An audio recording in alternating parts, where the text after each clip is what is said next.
Good morning, everybody. My name is Debbie Fry, and I'm a member of the Regional Committee here at the LIA. You are very welcome this morning to the live event, Cryptocurrency Investing, Balancing Opportunity and Risk. And this will be presented by Bernard Walsh.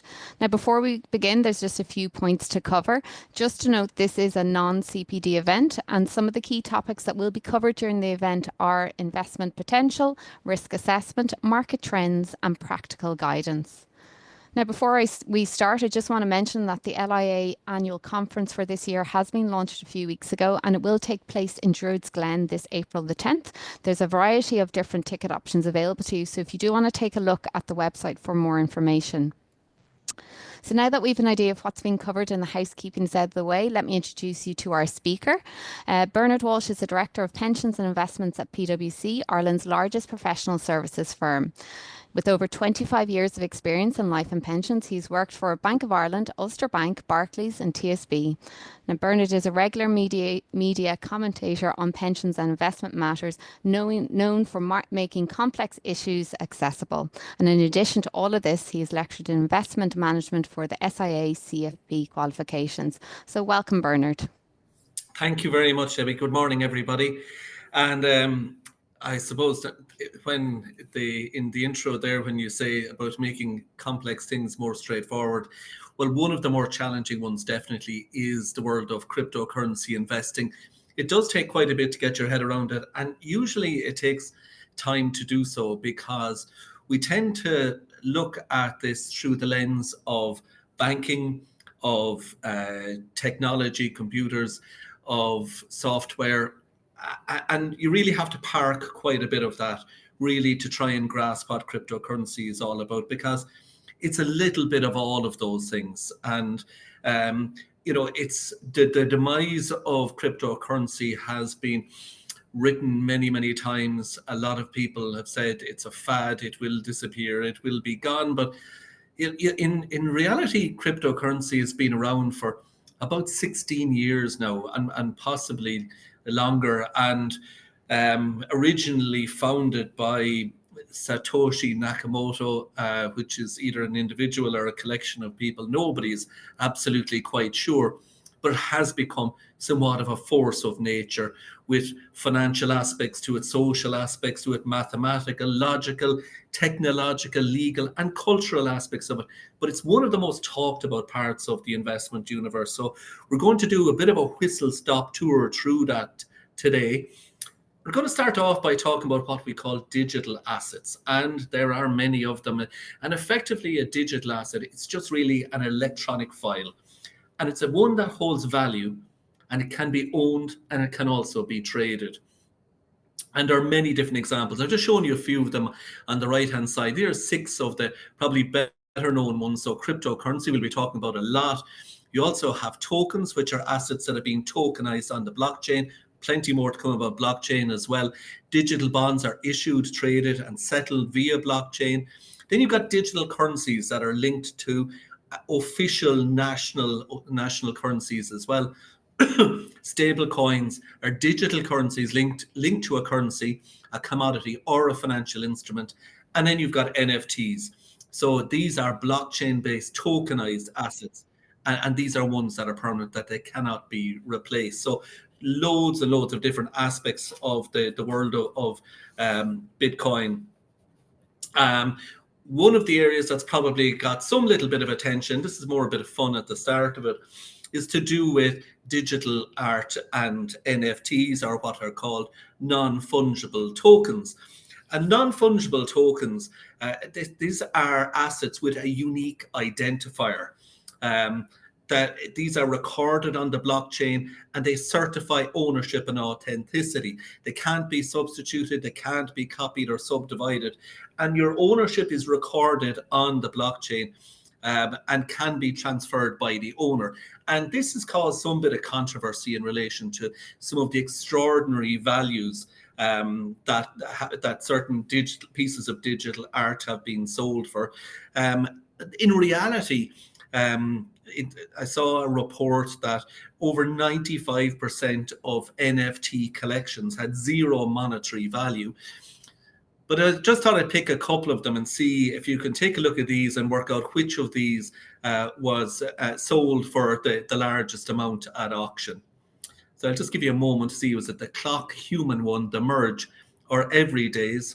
And I'm sure many of you will have guessed that the cheapest of these was Human one on the top right. That's $29 million. Merge was $91 million. Everyday's $69 million, and the Clock $52 million. So these are extraordinary figures. This is what they sold for. I have no idea what they're actually in reality going to be worth today. So let's look at probably some of the more higher profile and probably more serious aspects of this world. I'm going to talk primarily about cryptocurrency or digital currency. So it really is one that only exists in a virtual format and is not tangible. And I think people have got a better sense of electronic money. I mean, if you think about how few paper transactions take place, how few checks remain in the system today, bank drafts and so on are, very, very rarely used anymore. So most people are very familiar with electronic currency, and generally they can be either centralized or uncentralized. Centralized currencies are strictly regulated, they're backed by government, whilst decentralized is unregulated. And there are many, many types of electronic currency, and many of them are tied to speculative exchanges where you can buy and sell them. At the moment, crypto is the most profitable and volatile asset in the digital world that we're talking about here at the moment. And the best known are Ethereum, Ripple, and probably the highest profile one, which is Bitcoin. Cryptocurrencies, one of the reasons why they get so much attention is they have seen some incredible highs and some incredible lows.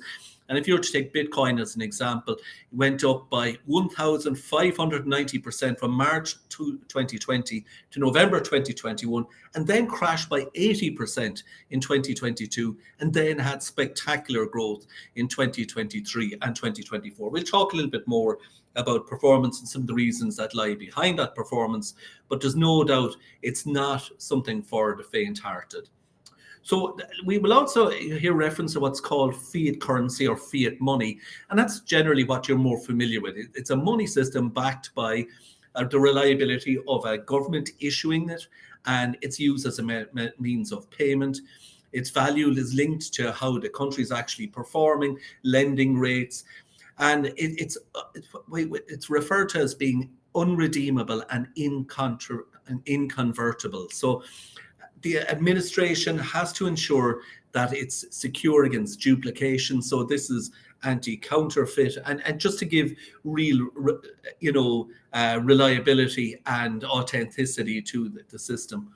An unstable nation, on the other hand, that tends to have weaker money, and that can tend to hinder the ultimate longer-term purchasing power of that money. So fiat money, probably more familiar to people out there.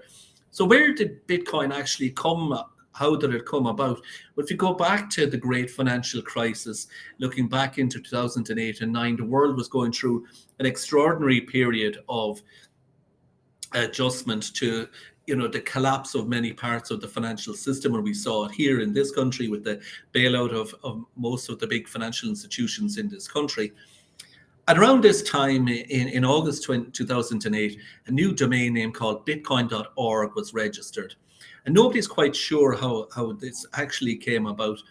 But a document was produced that introduced the world to Bitcoin for the first time, which was peer-to-peer electronic cash that ultimately looked to move away from the conventional system of money being transferred via the banking system to this peer-to-peer, so individual to individual model. In January 2009, the first ever 50 Bitcoins were released, and that became the beginning of a new form of money. And it was believed to be a change that would be that would change the way we looked at money, change the way we looked at the world.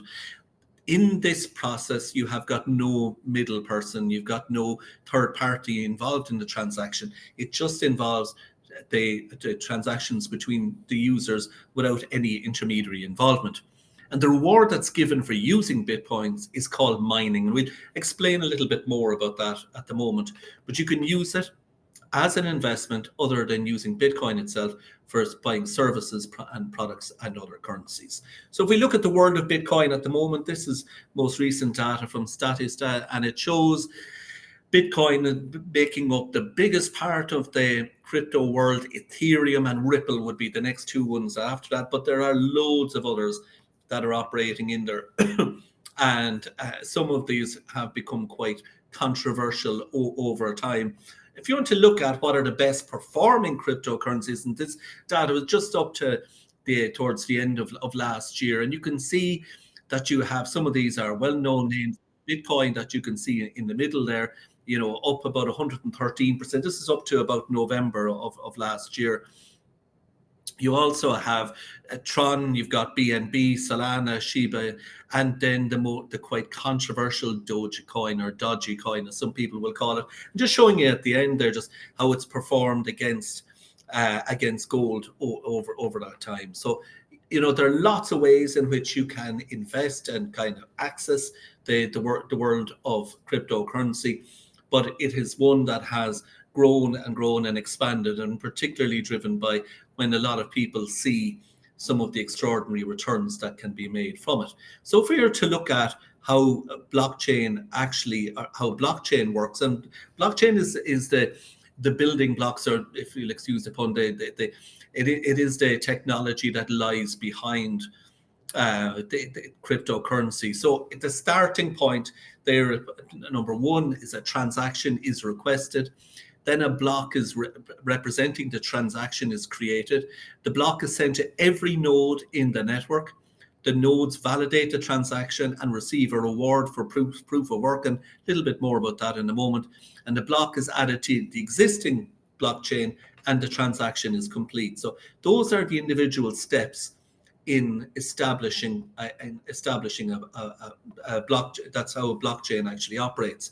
When we look at how crypto coins are actually created, the computer solves a complex numeric puzzle to verify the blocks of cryptocurrency transactions, and then adds them to the world blockchain network. So this is what lies at the very heart of it, is the verification of transactions.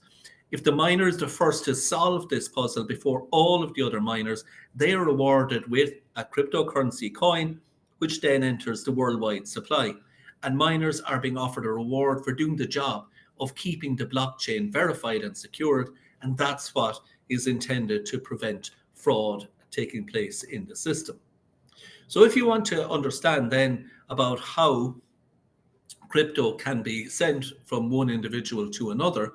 So let's say that you decide, out of the kindness of your heart, that you want to send your Bitcoin to someone, and let's call that person Bernard, and anybody who wishes to send me Bitcoin, please feel free to do so. This would, just like many of the transfer of money from one person to another, it shares some similarities. You need to have the money in the first place, but in this case, you need to have a cryptocurrency wallet with Bitcoin inside, and you'll see BTC as being the three-letter abbreviation to represent Bitcoin. Most wallets enter the same.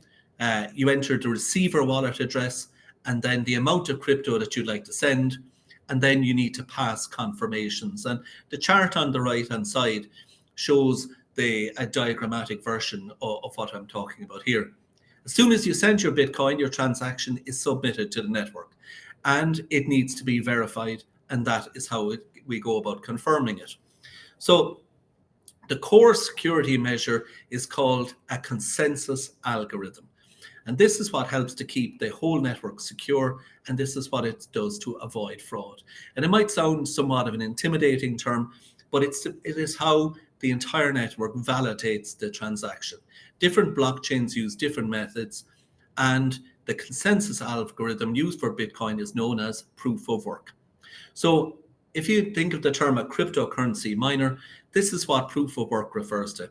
These are the people that use their computers to earn cryptocurrency for them by verifying transactions that take place.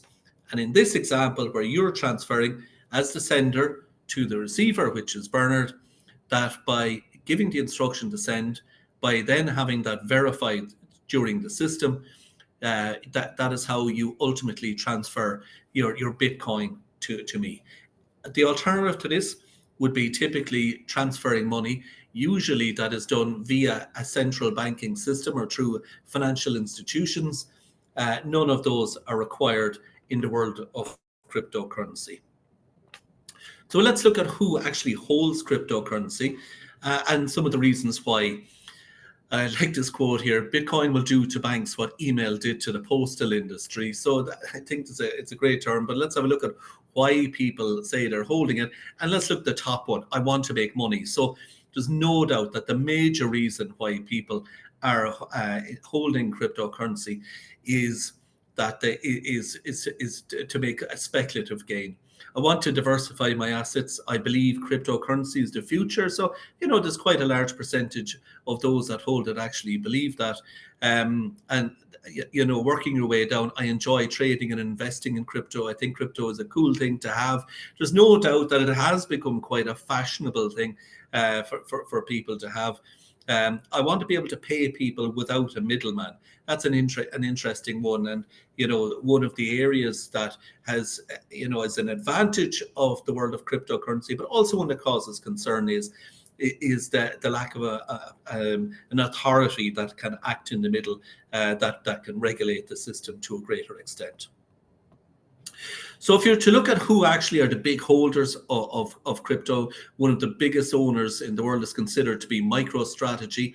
And again, because the data isn't as easy to check on an ongoing basis, this is an intelligent software firm. It's been buying Bitcoin for quite a number of years, and its share price, I'm showing you down the bottom, you can see has had periods where it has done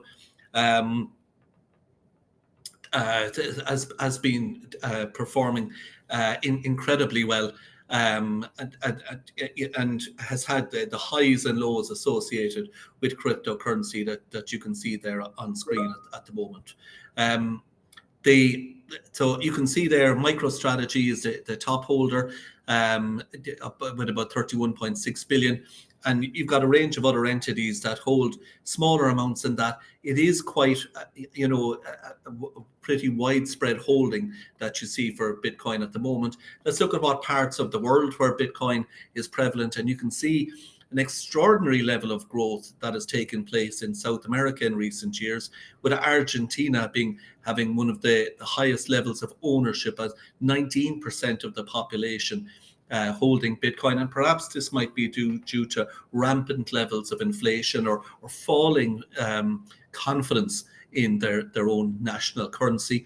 You can see North America has a very high number of people holding cryptocurrency, but look at Asia, 326.8 million holders of cryptocurrency in Asia, and growing by over 20% in 2024. So it is spreading, it is taking hold, it is likely to be here for a long time to come. One of the things that has probably helped in the world of crypto is in early last year, the US Security and Exchange Commission, so one of the main regulators in the financial services world, it gave its approval for an exchange traded funds to track Bitcoin. So what that effectively gave people was another pathway to access Bitcoin and to benefit from the strong performance. There are a number of major players across the world, companies like Fidelity and BlackRock, started to play a big part in Grayscale being the largest ETF operating in the marketplace. So what this is doing is it's in many ways will be seen as legitimizing the world of cryptocurrency, making it more widely accessible, allowing people to access it with smaller amounts as well. So all of this is giving a greater level, a sense that there's a higher level of scrutiny being applied to Bitcoin investments. If you're to look at where cryptocurrency is taxed in different parts of the world, you can see in quite large parts of the world, you can see that cryptocurrency is taxed at relatively low levels. But you also have in the bright pink there, it shows you parts of the world where cryptocurrency is banned. So you can see that China has widespread bans in place for a number of African countries as well. And then you've got some parts of the world where you have low or no taxation applying to cryptocurrency. One of the areas that has caused some degree of concern in relation to cryptocurrency has been to do with environmental, social, and governance aspects of cryptocurrency, and particularly is the level of computing power that's required. So what we said is earlier on that your Bitcoin miners are verifying transactions that are taking place and holdings that take place in the system. And what this is showing you is the rising hash rate. So this is the computing power dedicated to processing transactions. And it's an indicator of the level of miner activity that's taking place around the world. And you see the extraordinary increase in the use of energy associated with Bitcoin.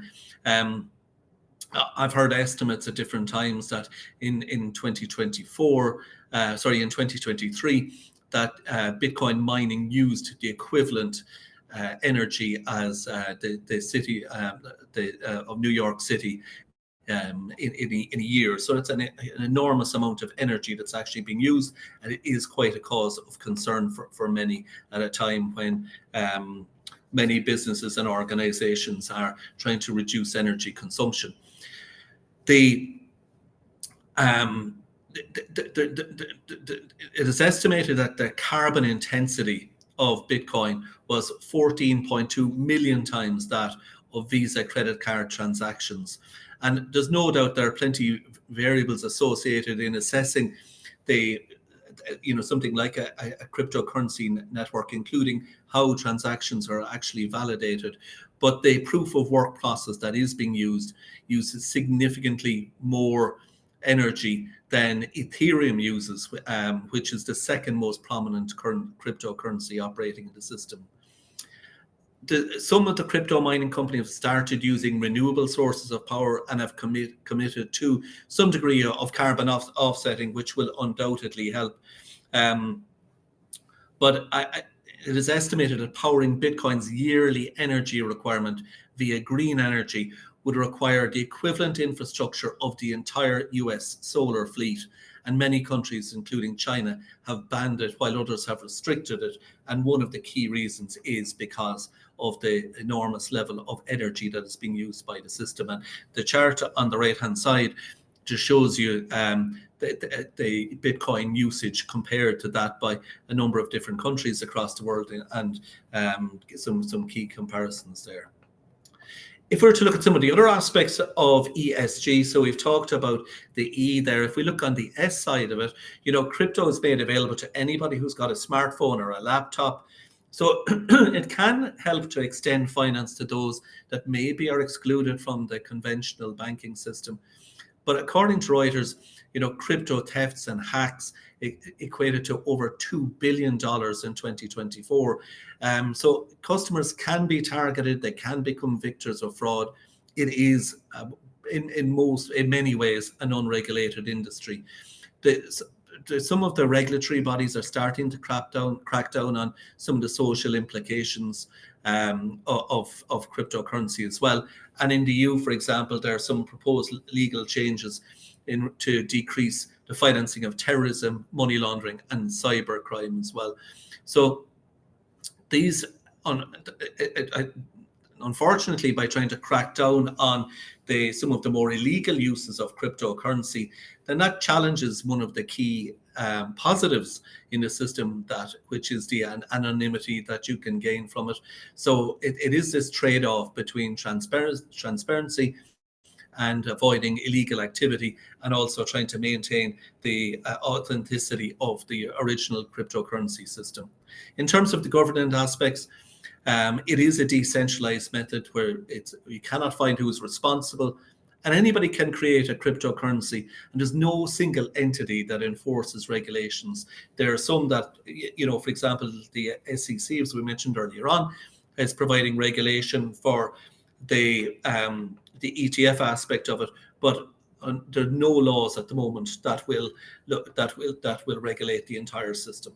Let's have a look at how it's performed. the chart on the left-hand side just shows you some of the crypto winters that we have seen from time to time, and they have been quite extraordinary. And in some cases, it has been the sell-off has been on the back of some of the hacking that took place in systems. In other cases, it's lack of confidence that has applied to them from time to time. Interestingly, when you look at how long it took for Bitcoin to achieve its first $1 trillion valuation, it did so much quicker than Microsoft, Apple, Amazon, or Google. So the crypto winter has definitely been predicted many times, and it has come true and it has survived. And I just thought I'd show you one crazy year that we saw in the world of cryptocurrency, which was 2022. So just imagine when you hear about all the people that have made so much money from cryptocurrency, just imagine some of the highs and lows that they have experienced along the way. And there's no doubt for those that have made money from it, there are plenty who've seen losses as well. So let's look at 1 year. The blockchain network Ronin that runs the Axie Infinity was hacked for $625 million. Over $2 billion in Terra was unstaked. Hundreds of millions of dollars were liquidated. That was in May of that year. When Terra collapsed, the crypto hedge fund 3 Arrows Capital had a peak market valuation of $560 million and was almost wiped out. On July the 6th, prominent cryptocurrency investment Voyager Digital filed for bankruptcy after the 3 Arrows Capital defaulted on its loan. So this is where you have the contagion effect taking place of one part of the crypto universe falling and another part of it getting hit as subsequently. Celsius value plummeted when one of its main businesses declared bankruptcy. FTX, very high profile, and FTX US filed for Chapter 11 bankruptcy. They collapsed due to lack of liquidity and money mismanagement that led to very quick and sizable withdrawals from investors in the system. And then following the announcement of the bankruptcy of FTX, the US brief of FTX US, the withdrawals were restricted despite promises that they would be unaffected by the original liquidity returns. And eventually, the announcement of an alleged hack of over $600 million from XTX wallets. And the chart on the right-hand side shows plenty of points you could have made a lot of money, plenty of points that you could have seen losses. If you were to look at what's happened more recently, we've seen Bitcoin and Ether suffering some major lows. February 21st of this year, we saw the hack of the Bybit exchange, which was blamed on the North Korea Lazarus Group, accused of draining almost 1.5 billion from the exchange. And this was probably the key issue here was that the money was taken from what was considered to be a cold wallet, which is meant to be the one that has the highest level of security in the system. So, as I said from the very beginning, Bitcoin, cryptocurrency, investing in it, plenty of people have made money, plenty of people have lost money. It is certainly not for the faint-hearted. And the chart in the lower right-hand side shows you the performance over the last 5 years. No doubt plenty long-term gains, but plenty challenges along the way. One of the most high-profile commentators on cryptocurrency is the current US President, Donald Trump, and he has plenty to say about it, but it has changed quite a bit over time. Originally, he said in 2019, I'm not a fan of Bitcoin and other cryptocurrencies. They're not money, their value is highly volatile and based on thin air. Unregulated crypto assets can facilitate unlawful behavior, including drug trade and other illegal activity. Having been skeptical about it at that time, we saw during his election campaign that the cryptocurrency industry got heavily involved in supporting his campaign thereafter. And President Trump has announced that they set up special groups to focus more on cryptocurrency and to look at the possibility of setting up a crypto reserve. Trump himself launched what's known as a meme coin in January, circulating its circulating value spiking close to 15 billion before crashing more than 80%. And his family also heavily tied to launching to the unlaunched crypto platform World Liberty Financial, which sold over $1 billion in tokens. So these are some of the, back in the world of NFTs, you have the President Trump's own one, as well as the one for his wife, Melania, as well. So if somebody might have thought it was thin air, that it certainly seemed to have caused a lot of trading activity in the marketplace. What we've seen a little bit more lately is a lot of the original talk about the establishment of a crypto reserve was certainly something that was expected. Senator Lummis of Wyoming brought in a bill to make purchases, to encourage purchase of stockpile of 1 million Bitcoin over 5 years. But the actions have not really followed through on that to date. So the expectation of the establishment and this huge buying of cryptocurrency by the US Federal Reserve has not come true. The legislation hasn't come true either. And we've seen quite substantial outflows from cryptocurrency taking place more recently, including the crypto czar that was appointed by the Trump administration, David Sachs, reportedly through his venture capital firm, divesting over $200 million worth of holdings connected to the digital assets industry, which would not bring you huge amounts of confidence. Interestingly, when we talk about investing, we always say, don't put all of your eggs in one basket. So when we are covering these areas and the SIA program, we will always say, understand correlation. So by how much different ways of investing move in line with one another. And what I'm showing you here is how the movement in cryptocurrency correlates with shares, with bonds, with commodities and real estate. So it tends to move to some extent in the opposite direction to government bonds. And you can see some connection, 0.3 correlation with commodities and 0.4 with equities or shares, and to a lesser extent, weaker connection with the movement in real estate. So it's not completely divorced from the movement in equity prices. It's when you have this risk on mood in the marketplace, when people are taking on higher levels of risk, you do tend to see more money going into shares, but also into cryptocurrency around that time. This just shows you very quickly the Bitcoin to gold ratio.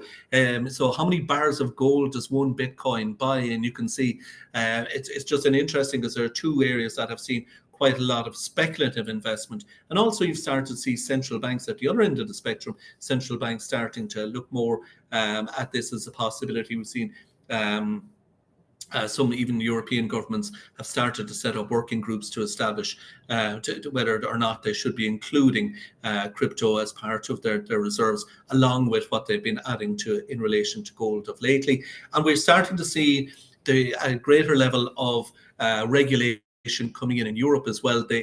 Micah, the markets in crypto assets regulation, this is a very comprehensive framework being established by the European Union to regulate crypto assets, looking at introducing uniform rules across the European Union for crypto assets, transparency and greater transparency and disclosure, higher levels of authorization and supervision, a degree of consumer protection, which must be very, very difficult to actually implement.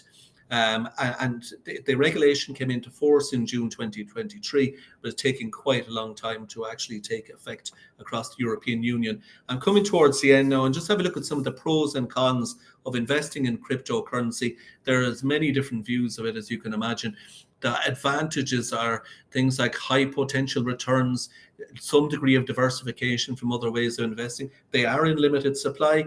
Some would say that the protection against your currency debasement or the weakening in the value of your currency and inflation, and a growing acceptance and usage of it.